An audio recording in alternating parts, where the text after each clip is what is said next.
அது நண்பா, ஐயப்ப கோயில் சாமி அடியார் 48 நாள் விதறத்துக்கு மாலை போட்டிருக்க சாமி எல்லாருக்கும் தான்.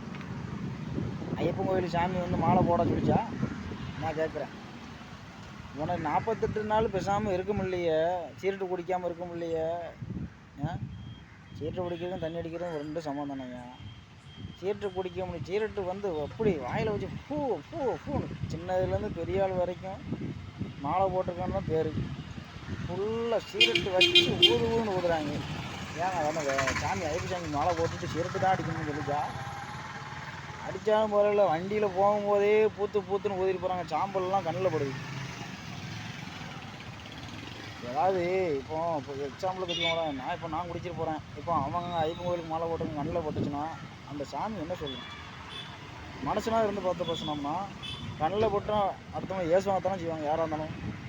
அதே மாதிரி தான் நான் போய்கிட்டு நான் பொதுவாக சொல்கிறேன். நான் எனக்கு நிறையா பார்த்தீங்கன்னா சீரட்டு வண்டியில் ரன்னிங்லேயே போகும்போது சீரட்டு அது முக்கால்வாசி பேர் ஃபுல்லாக சாமிமாரம் பிடிக்காங்க. சாமிமாரம்னா பொதுவாக எல்லோரும் தான். இது அநியாயத்துக்கு வேணால் அதுக்கு ஒரு மாலை போட்டுருக்காங்க சாமி இருக்கும். அதுலேயே அட்டாக பார்த்துக்கோங்க. நின்ன இடத்துல பூத்துன்னு ஊதுற வேலை தான். ஐயப்பன் கோயில் சாமி ஐயப்ப சாமி இன்னும் சீரட்டு குடிச்சு தான் மலைக்கு வரணும் சொல்லியிருக்கிறவளுக்கு 48 நாள் எதுக்கு விதரம் இருக்காங்களேன்னு தெரியாது. இந்த சீரட்டை மட்டும் கட்டுப்படுத்தவே முடியாது சாமிமாருக்கு. எதுக்கு கோயிலுக்கு மாலை போடணும்னு தெரியல. பாய் நண்பா.